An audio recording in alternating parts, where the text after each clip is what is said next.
এবার যুদ্ধবিরতি চুক্তির আওতায় 4 জিম্মির মরদেহ ফেরত দিল হামাস। রেড ক্রসের কাছে হস্তান্তর, নিহতদের মধ্যে এক পরিবারেরই 3 জন। দিল্লির মুখ্যমন্ত্রী হিসেবে শপথ নিলেন রেখা গুপ্ত। ঐতিহাসিক রামলীলা ময়দানে নরেন্দ্র মোদী সহ ছিলেন বিজেপি এবং জোটের শীর্ষ নেতারা।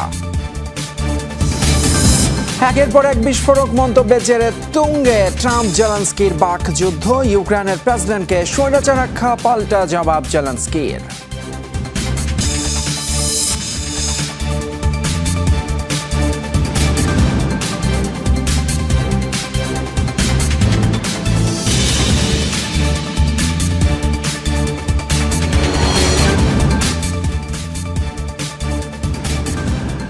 দর্শক দেখছেন যমুনা আইডেস। এতক্ষণ শিরোনামগুলো দেখলেন, এবারে পুরো খবর আপনাদের সাথে আছি আমি ফয়সাল থেকে। যুদ্ধবিরতি চুক্তির শর্ত অনুযায়ী 4 ইসরায়েলি জিম্মির মরদেহ ফেরত দিয়েছে হামাস। বৃহস্পতিবার খান ইউনিসে রেড ক্রসের কাছে হস্তান্তর করা হয় মরদেহগুলো। ফেরত দেওয়া হয়েছে সিরি বিবাস এবং তার 2 শিশু সন্তানের মরদেহ। এসব মরদেহ রেড ক্রসের গাড়িতে নেওয়া হয়েছে ইসরায়েলে।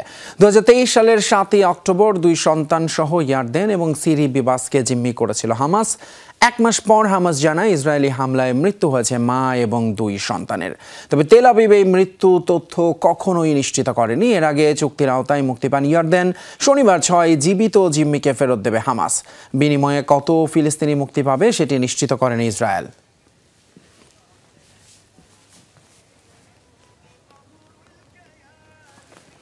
নানা জল্পনা কল্পনা শেষে দিল্লির মুখ্যমন্ত্রী হিসেবে শপথ নিলেন বিজেপির রাজনীতিক রেখা গুপ্ত। স্থানীয় সময় দুপুরে ঐতিহাসিক রামলীলা ময়দানে প্রধানমন্ত্রী নরেন্দ্র মোদী, স্বরাষ্ট্রমন্ত্রী অমিত শাহ, বিজেপি এবং ক্ষমতাসীনদের জোটের শীর্ষ নেতাদের উপস্থিতিতে শপথ নেন তিনি। তাকে শপথ বাক্য পাঠ করান গভর্নর VK সাক্সেনা। বিজেপির 4র্থ মুখ্যমন্ত্রী হিসেবে দিল্লির দায়িত্ব নিলেন রেখা। পাশাপাশি দিল্লির 4র্থ নারী মুখ্যমন্ত্রীও তিনি। এ সময় মন্ত্রিসভার অন্য সদস্যরাও শপথ নেন। দিল্লি বিধানসভা নির্বাচনের ফল ঘোষিত হয় 8 ফেব্রুয়ারি। ক্ষমতাসীন আম আদমি পার্টিকে হারিয়ে 27 বছর পর মসনদে ফেরে বিজেপি। বুধবার রাতে রেখা গুপ্তকে মুখ্যমন্ত্রী পদের জন্য মনোনীত করে বিজেপি।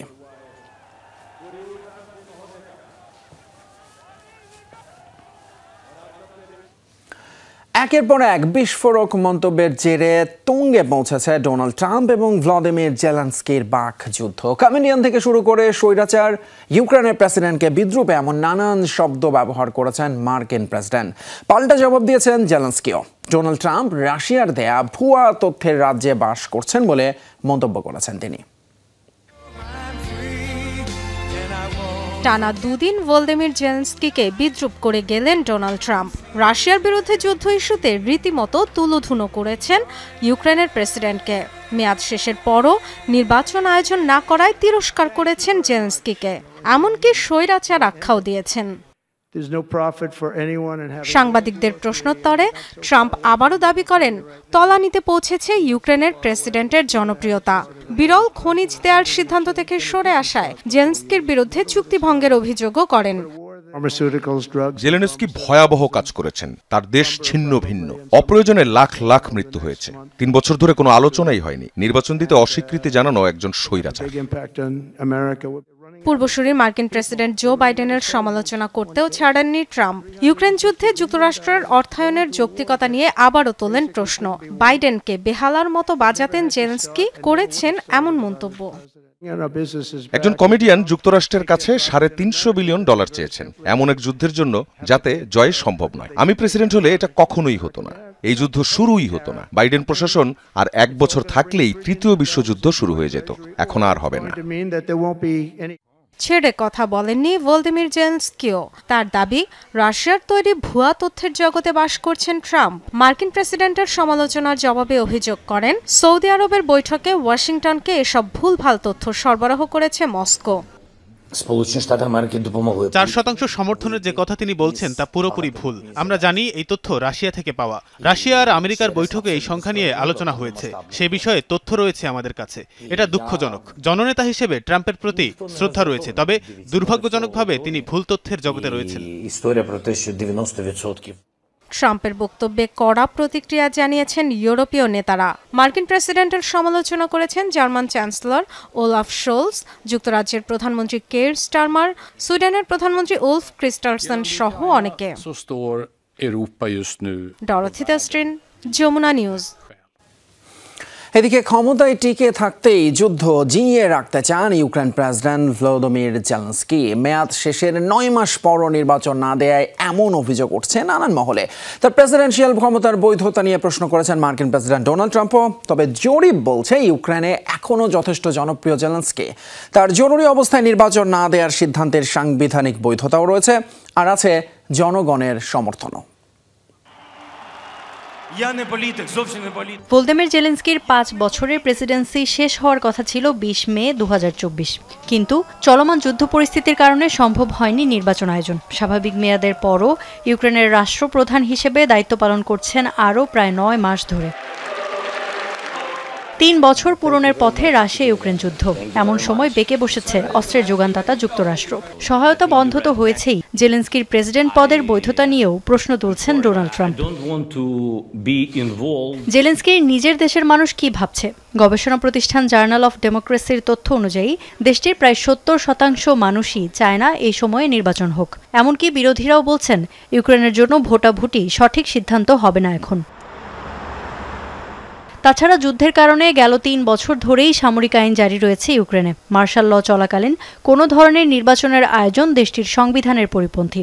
এক সাক্ষাৎকারে প্রেসিডেন্ট জেলেনস্কি জানিয়েছেন, সামরিক আইন তুলে দেওয়ার মতো পরিস্থিতি হলেই হবে নির্বাচন। যুদ্ধ শেষ হলেই তুলে দেয়া হবে সামরিক আইন, আর সামরিক আইন তুলে দেওয়ার পরপরই নির্বাচনের প্রস্তুতি শুরু হয়ে যাবে। ভোটার নিবন্ধনকে এই মুহূর্তে ইউক্রেনের নির্বাচনের জন্য সবচেয়ে বড় বাধা মনে করছেন বিশ্লেষকরা। আন্তর্জাতিক গণমাধ্যমগুলোর তথ্য মতে রাশিয়ার দখলে চলে যাওয়া এলাকাগুলোয় বাস করেন প্রায় 50 লাখ ইউক্রেনীয়। যুদ্ধে সক্রিয় সেনার সংখ্যা 10 লাখ। যুদ্ধের ময়দান ছেড়ে ভোট দেয়া যাদের পক্ষে অসম্ভব। অনেকের মতে এমন পরিস্থিতিতে নির্বাচন হলে ভোটার উপস্থিতি এত কম হতে পারে যে নির্বাচিত প্রেসিডেন্টের বৈধতা নিয়ে প্রশ্ন উঠতে পারে ভবিষ্যতে। নিরাপত্তাও একটি বড় ইস্যু। রাশিয়ার তরফ থেকে সাইবার হামলার শঙ্কাও করছে দেশটি। দুশ্চিন্তা রয়েছে নির্বাচনী ব্যয় নিয়েও। ক্ষমতা টিকিয়ে রাখতে ইচ্ছে করে নির্বাচন দিচ্ছেন না প্রেসিডেন্ট জেলেনস্কি, এমন সম্ভাবনাকে উড়িয়ে দিয়েছেন অনেক বিশ্লেষক। বলছেন এখনও ইউক্রেনের সবচেয়ে জনপ্রিয় রাজনৈতিক নেতা জেলেনস্কি। নির্বাচন হলে তার জয়ের সম্ভাবনাই বেশি। সাম্প্রতিক এক জরিপ বলছে দেশটির 58% নাগরিকই আবারও প্রেসিডেন্ট হিসেবে চান জেলেনস্কিকে। ইফাতারা খন্দকার, যমুনা নিউজ। অন্যদিকে ইউক্রেন ইস্যুতে একের পর এক মিথ্যা বলে যাচ্ছেন মার্কিন প্রেসিডেন্ট ডোনাল্ড ট্রাম্প। ব্রিটিশ গণমাধ্যম বিবিসির ফ্যাক্ট চেকে উঠে এসেছে সেই তথ্য। জেলেনস্কির জনপ্রিয়তা থেকে শুরু করে তার প্রেসিডেন্ট পদের বৈধতা কিংবা যুদ্ধের শুরু, সবকিছু নিয়ে এই ভুলভাল তথ্য দিয়ে চলেছেন বিভিন্ন বক্তব্যে। ইউক্রেনের ক্ষয়ক্ষতি নিয়েও দিয়েছেন মিথ্যা তথ্য।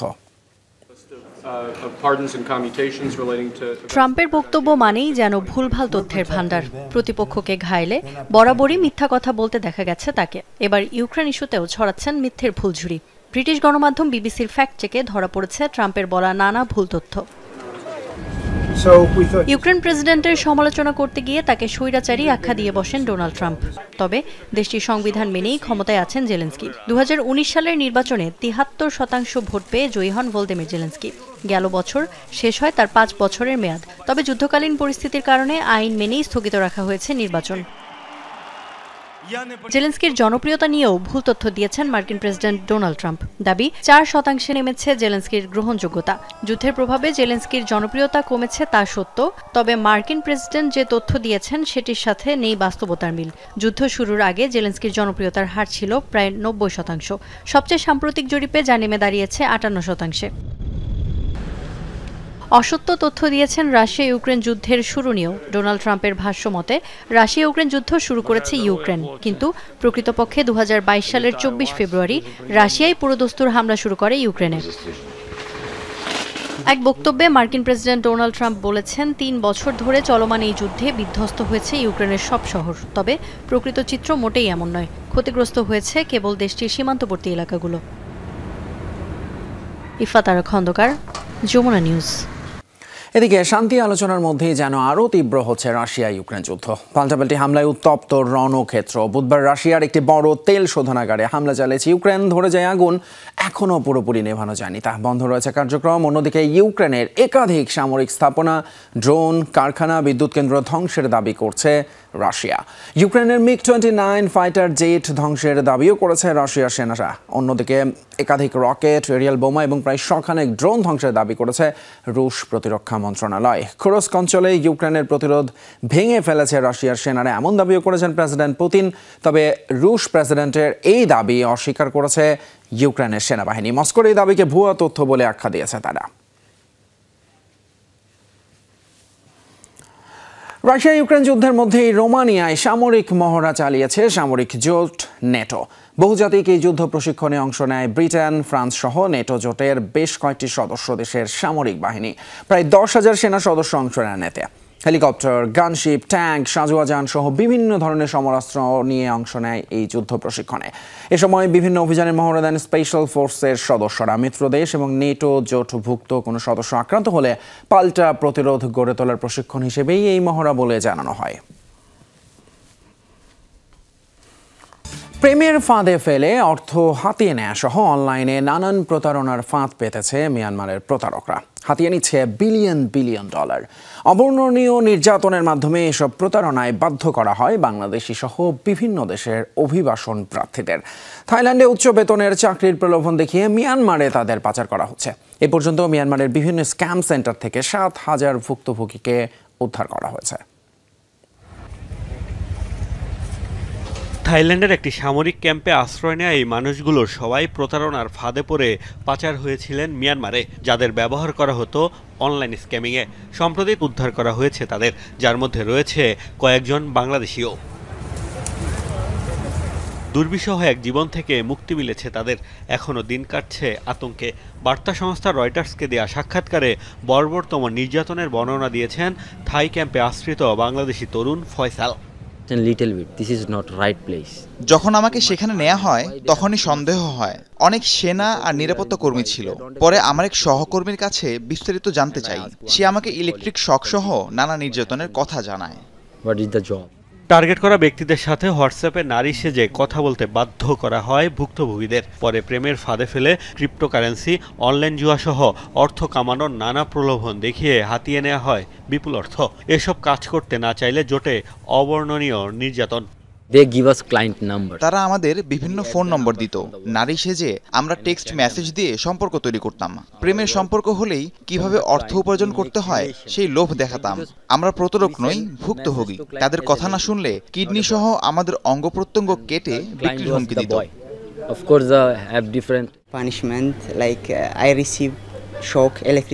আমাকে অনেক শাস্তি পেতে হয়েছে। প্রতিদিনই ইলেকট্রিক শক, কিলঘুষি দেয়া হতো। কারণ ছাড়াই নির্যাতন করতো তারা। কোনো বেতন না দিয়েই দৈনিক 18 ঘন্টা কাজ করাতো। পরিবারের সাথেও যোগাযোগ করতে দেয়া হতো না।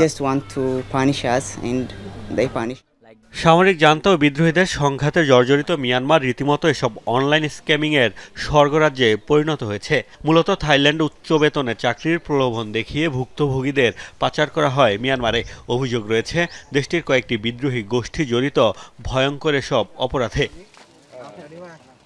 সম্প্রতি চীনের এক অভিনেতা নিখোঁজের জেরে তোলপাড় শুরু হয় এই ইস্যুতে। বেইজিংয়ের চাপে নড়েচড়ে বসে থাই প্রশাসন। সীমান্তবর্তী অন্তত 5টি এলাকায় বিচ্ছিন্ন করে দেওয়া হয় ইন্টারনেট ও বিদ্যুৎ সংযোগ, বন্ধ করা হয় জ্বালানি সরবরাহ।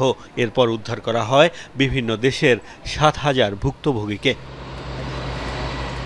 মোস্তফা মাহমুদ, যমুনা নিউজ।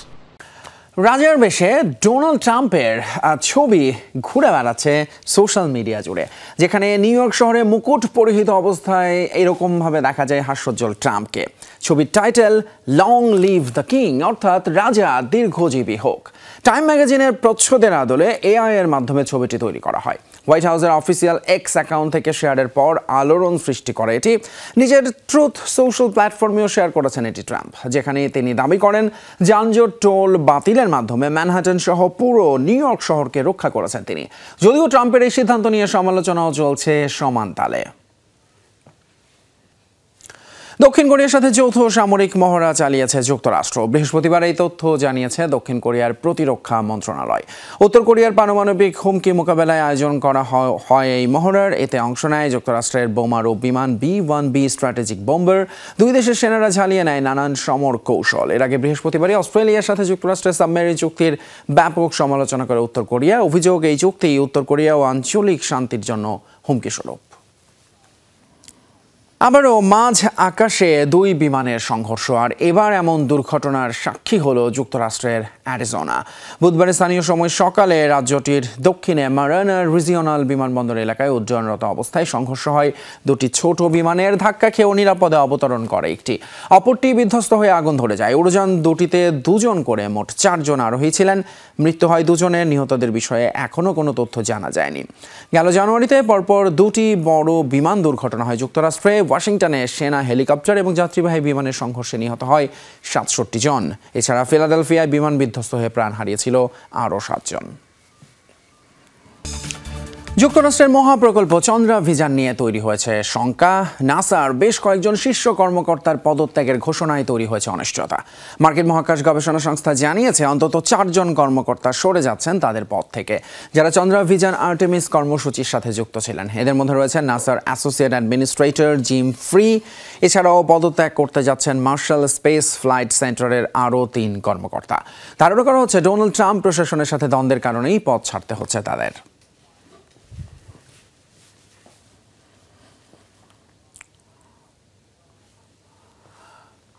আগের চেয়েও দ্রুত এবং আশঙ্কাজনক হারে গলে যাচ্ছে পৃথিবীর হিমবাহগুলো। জার্নাল নেচারে প্রকাশিত নতুন এক গবেষণায় উঠে এসেছে এই তথ্য।